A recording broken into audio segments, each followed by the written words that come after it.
나스닥이 무너지고 있습니다. S&P is free falling. 이럴 때는 너무 우울한 내레이션을 하면 지금 뉴욕 시간 오후 한 3시 정도 됐는데요. 아까까지 3,600 밑으로 3,650대까지 떨어져서 그 다음부터는 그냥 이 추세로 그냥 좀 왔다 갔다 하다가 끝날 것 같아서 바로 마켓 이야기를 한번 해보려고 왔습니다. 사실 8월까지만 보더라도 이제 8월까지 한창 S&P가 막 반등하던 시기였잖아요. 그때만 해도 사람들이 벌써 막 TQQQ, SPXL 막 지르기 시작하면서 뭐 엄청난 깨달음을 얻은 것 마냥 역시 6월 16일이 저점이었나 그때부터 샀었어야 되는데 그때로 돌아갔으면 근데 오늘 결국 그 저점을 되찾고 말았습니다. 되찾은 정도가 아니지 이제 막상 이런 시점에 오면은 아까 그 사람들은 이제 또 이제 다음 반등 밀릴 때는 무조건 내가 판다 이러고 있겠죠. 아무튼 막상 이 가격대가 다시 찾아온 지금 지를 수 있는 사람은 거의 없을 거예요. 그리고 일단 그래서는 안 되고 왜냐면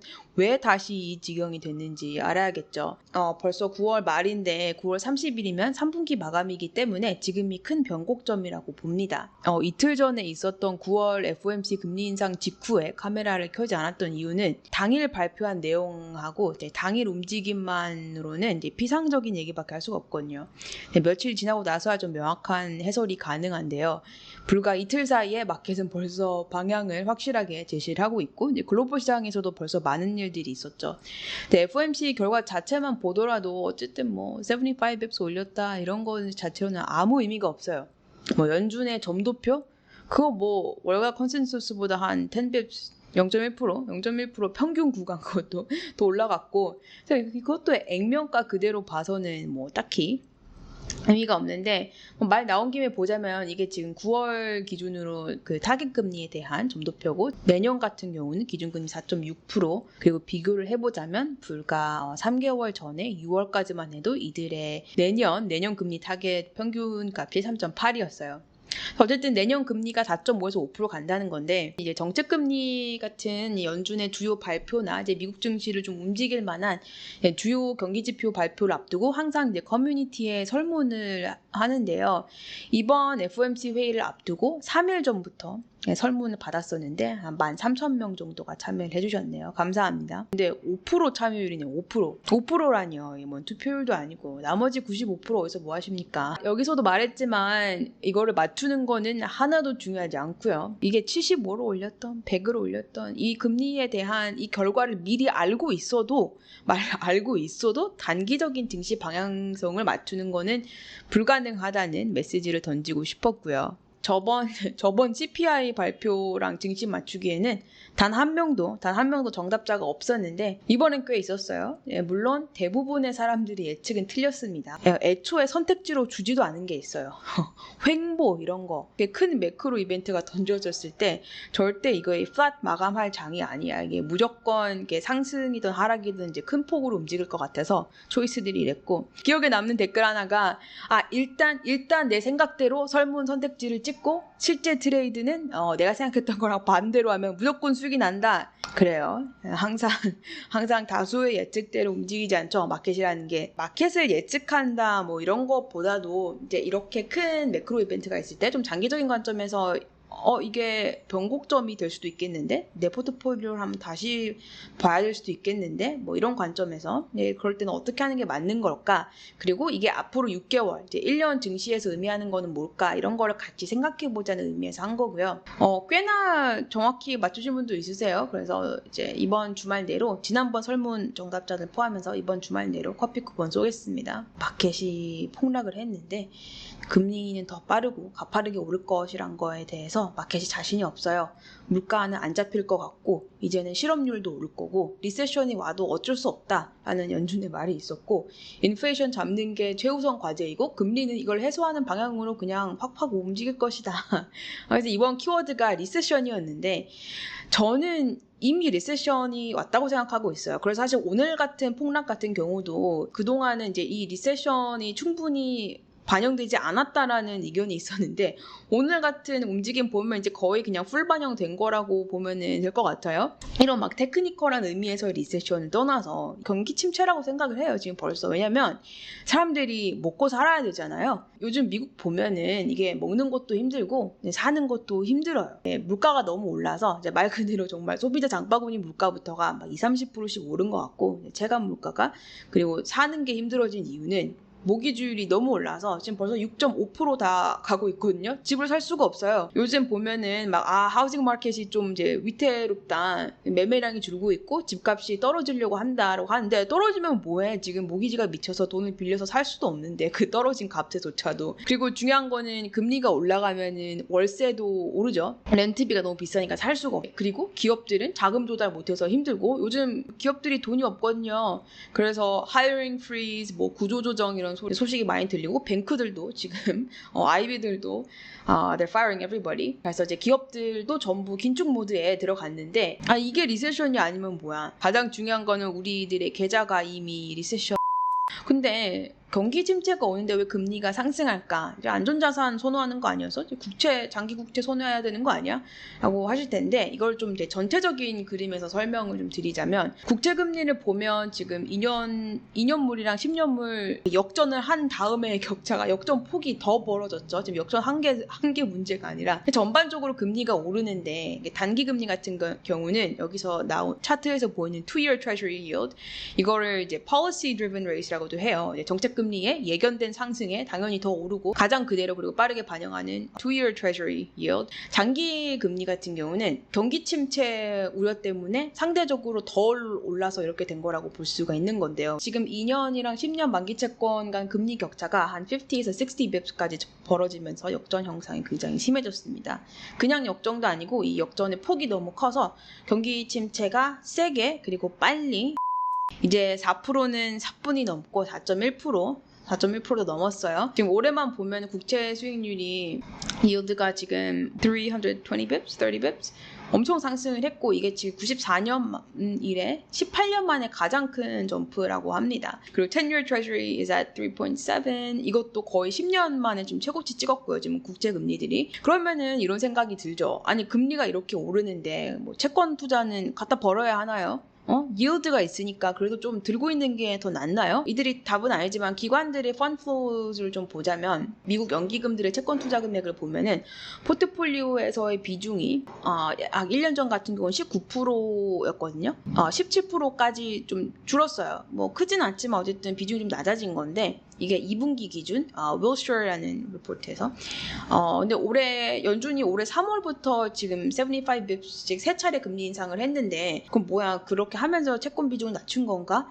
하면 또 그게 아닌 게 아직 지금 2분기 이후에 이들의 자금 흐름 데이터가 안 보여서 그렇지 오히려 비중을 다시 늘렸을 수도 있어요. 이 정도 수익률이면 지금 3분기까지 늘릴 수도 있죠.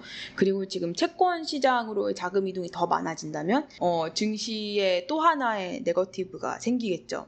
저 같은 경우는 저는 원래 채권은 죽었다. Bonds are dead. 채권에 배분할 돈이 있으면 그냥 현금 캐시로 들고 있어라 뭐 이런 주의였는데 그래서 항상 막 픽스드 인컴 하는 친구들 놀리거든요. 삶이 재밌니? 물론 올해는 에퀴리로 많이 있기 때문에 더 이상의 일방적인 디스는 없습니다. 아무튼 요즘 저도 진지하게 채권에 대해서 다시 생각해보고 있어요. 거의 정말 한 8년 만에 채권에 대해서 진지하게 생각해보는 것 같아. 물론 올 한 해 채권 시장도 처참했지만 지금 이 정도 단기채 이율드라면 앞으로 추가적인 경기 침체랑 금리 인상을 예상을 하면 그렇게 나쁘지 않을 것 같거든요. 단기채니까. 그리고 요새는 이제 회사채 꼭 국채 말고도 회사채 이율드만 보더라도 한 5-6%씩 나오고 this is a high grade investment grade bond yield 를 보면은 2009년 이래 가장 지금 yiel드가 높은데 이 정도면은 웬만한 고배당주 저리 가라 할 정도의 수익률인데 요새 이 정도 주는 배당주도 어딨어요. 요새 뭐 엑소엠이 한 4% 주나? 모기지 30년짜리 모기지가 6.4니까 maybe 물론 이게 기업들 입장에서는 피눈물 납니다. 다들 돈이 없어요. 돈이 없어. 지금 이렇게 돈 빌리는데 비싸지면 어떡해. 어쨌든 장기채 같은 경우는 여전히 out of 안중이더라도 단기채에 대한 진입은 나쁘지 않을 수 있다. 물론 여기에 대한 반대뷰는 반대 뷰도 있어요. 단기채가 뭐 지금 너무 리스크가 높으니까 그냥 리스키 아셋 다 정리하고 현금이나 들고 있어라. 지금 고인플레이션 시대에 현금이 웬 말이냐 하겠지만 어쨌든 현금을 갖고 있으면 nominal change가 0이잖아. 그러니까 마이너스는 아니잖아. 그러니까 아무것도 하지 말고 현금 가지고 있어라. 게다가 오늘 새벽부터 골드만이 2022년 S&P 올해 연말 타겟을 3,600으로 하향 조정하면서 이건 무려 4,300에서 마이너스 16% 다운 조정한 거예요. 완전 정말 cherry on the top in a really bad way. 진짜 나쁜 의미에서.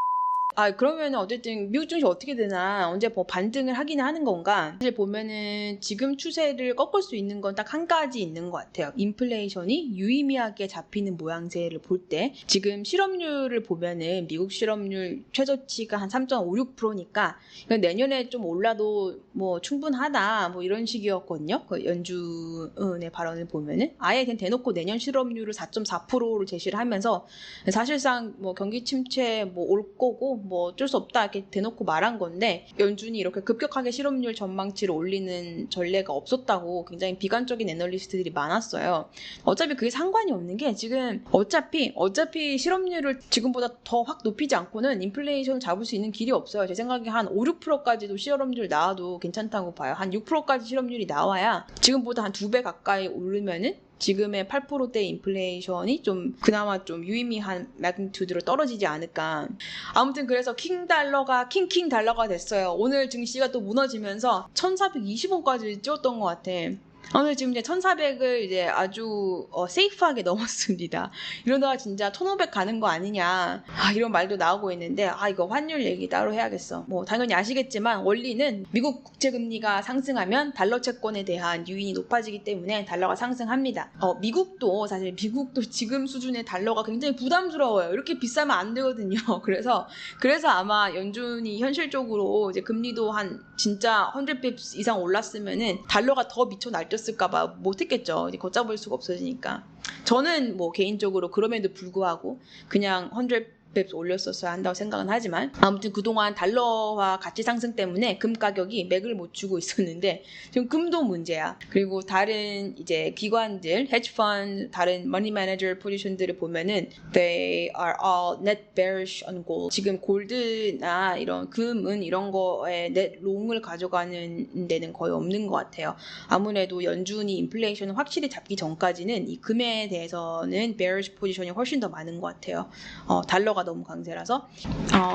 그러면은 이제 과거에는 어땠는가, 이거를 좀 테크니컬로 보는 것도 재밌는데, 차트 보는 거 좋아하시는 분들 이제 보면 되는데, 이거 펀더멘털 아니에요. 이제 기술적 지표만 보는 거니까 뭐 지금이랑 그때랑 같냐 어쩌냐 이런 거 의미 없어요. 그런 매크로 변수들까지 다 감안해서 읽으려면은 그건 이제 펀더멘털 분석이지 기술적 분석이 아니야.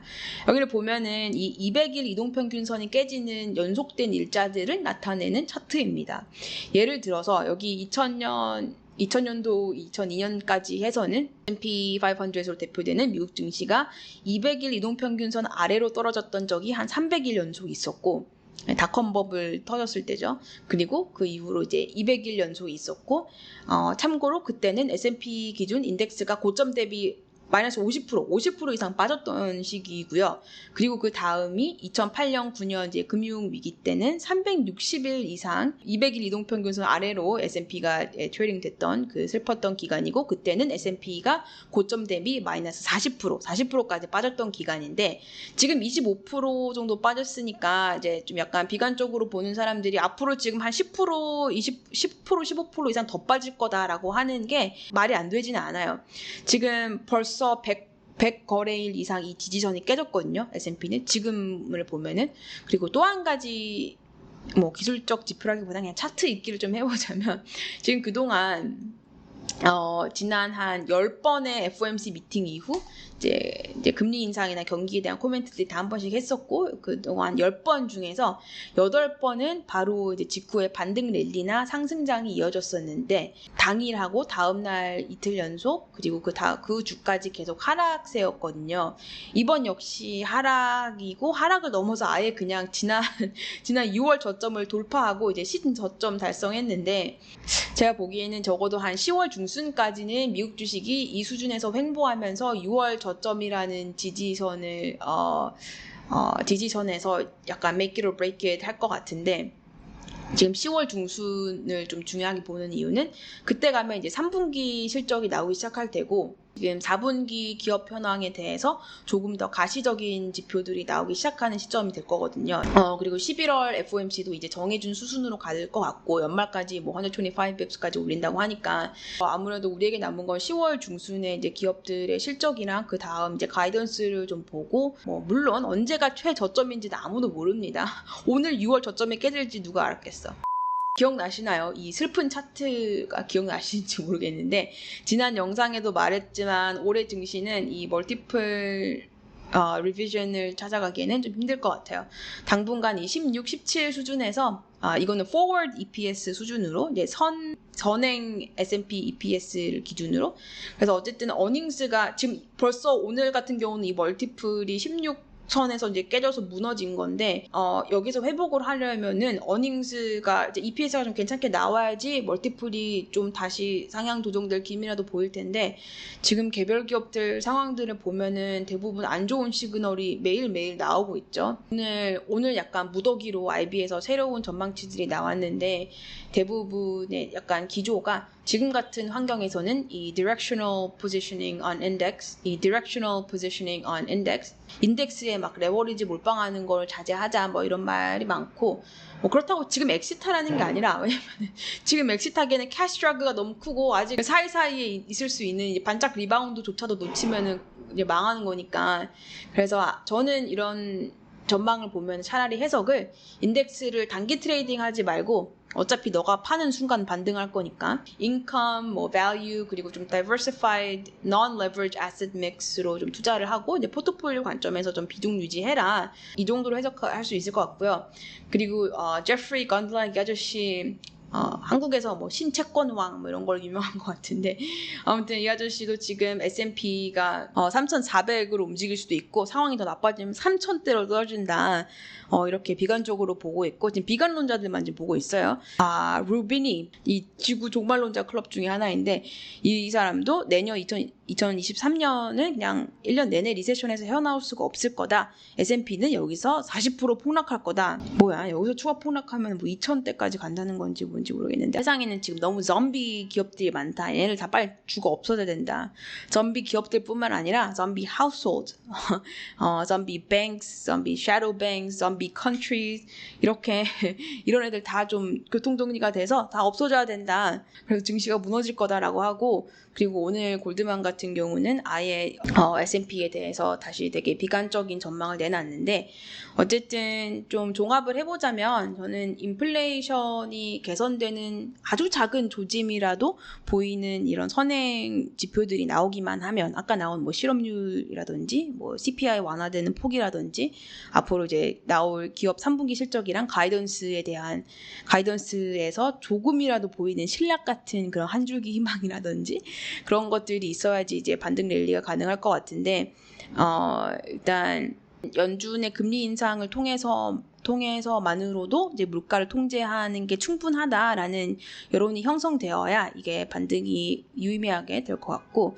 어쨌든 연말 안에 이런 지표들이 나올 것 같아요. 그래서 앞으로 3분기 실적 발표 때 그동안 기업들이 이제 그동안 뭔가 반응했던 흔적들이 나올 거고 이제 그에 대한 시그널링 효과도 있을 거기 때문에 만약에 그때 가서 봤을 때 성장 따위는 없어지고 이 톱라인 그로스 아예 없고 수익성 악화되고 인플레이션 안 잡혀서 EPS 망하고 그러면은 이제 지금 EPS가 올해 같은 경우는 지금 S&P EPS가 225불 내년에 243불로 이제 떨어질 거라고 예상을 하고 있고 다들 그리고 작년 같은 경우가 200이 살짝 넘었었거든요. 208달러였는데 지금 EPS가 만약에 작년 수준이나 그 이하로까지 떨어질 수 있다는 조짐이 지금 앞으로 한 달 내에 보이기 시작하면은 저는 그때 가서는 사실 S&P 지수 추종조차도 재고해 봐야 된다고 생각을 하는데 아직까지는 지금 수치가 나오지 않았으니까 앞으로의 실적 그리고 기업들의 향후 가이던스 추세 등을 봐야지 유의미한 결론이 날 것 같습니다.